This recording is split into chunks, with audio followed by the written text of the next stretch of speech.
Secunderabad MLA Lasya Nanditha road ప్రమాదంలో కీలక మలుపు చోటు చేసుకుంది. లాస్య కారు ఢీకొన్న టిప్పర్ను పోలీసులు గుర్తించారు.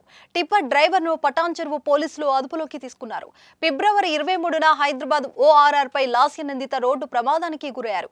ఈ ఘటనలో ఆమె అక్కడికక్కడే మృతి చెందారు. Avira Women's Day special offer 50% off on IUI IVF valid till 8th March. Car driving చేసిన ఆకాష్ అనే వ్యక్తికి తీవ్ర గాయాలు కావడంతో చికిత్స పొందుతున్నాడు. అయితే ఈ ప్రమాదంపై పలు అనుమానాలు నెలకొన్నాయి. మొదట లాస్య నందిత ప్రయాణిస్తున్న కారు రోడ్డు పక్కన రైలింగ్ ను ఢీకొనడంతో ప్రమాదం జరిగిందని భావించారు. కానీ తర్వాత ఆమె ప్రయాణిస్తున్న కారు మొదట భారీ వాహనాన్ని ఢీకొట్టి తర్వాత రైలింగ్ ఢీకొట్టినట్లు గుర్తించారు. ఈ కోణంలోనే పోలీసులు దర్యాప్తు చేపట్టారు. ప్రమాద సమయంలో రింగ్ రోడ్ పైకి వచ్చిన వాహనాలపై దృష్టి సారించి సీసీ కెమెరాల ద్వారా ప్రమాదానికి కారణమైన టిప్పర్ను గుర్తించారు. ప్రస్తుతం ఆ డ్రైవర్ ను అదుపులోకి తీసుకుని ప్రశ్నిస్తున్నారు పోలీసులు. మరోవైపు ఆసుపత్రిలో చికిత్స పొందుతున్న డ్రైవర్ ఆకాష్ నోరు విప్పితే ప్రమాదంపై మరింత క్లారిటీ వచ్చే అవకాశం ఉంది. ఇప్పటికే ప్రమాదం ఎలా జరిగింది అనే విషయాలపై ఆకాష్ ను ప్రశ్నించగా అతడు ప్రమాదం ఎలా జరిగిందో నాకు తెలీదు, నాకు అసలు గుర్తుకు లేదు అని సమాధానం ఇచ్చాడు.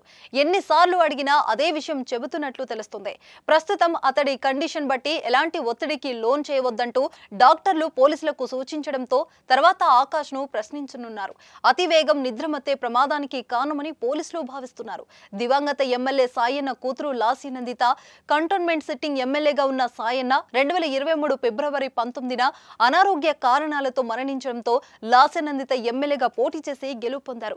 యువనేతగా మంచి గుర్తింపు తెచ్చుకున్నారు. లాస్య నందిత తన తండ్రి సాయన్న అడుగు జాడల్లో 2015లో రాజకీయాల్లోకి వచ్చి 2015లో జరిగిన కంటోన్మెంట్ బోర్డు ఎన్నికల్లో 4వ వార్డు పీకెట్ నుండి బోర్డు సభ్యురాలిగా పోటీ చేసి ఓడిపోయింది. అనంతరం ఆమె తన తండ్రితో పాటు బీఆర్ఎస్ పార్టీలో చేరి 2016 GHMC ఎన్నికల్లో కవాడిగూడ డివిజన్ నుంచి కార్పొరేటర్ గా ఎన్నికయ్యారు. ఆమె 2021లో జరిగిన GHMC ఎన్నికల్లో కవాడిగూడ డివిజన్ నుంచి కార్పొరేటర్ గా పోటీ చేసి ఓడిపోయింది. 2023 అసెంబ్లీ ఎన్నికల్లో మాత్రం లాస్య విజయం సాధించారు. కానీ చిన్న వయసులోనే ప్రమాదంలో ప్రాణాలు విడిచారు.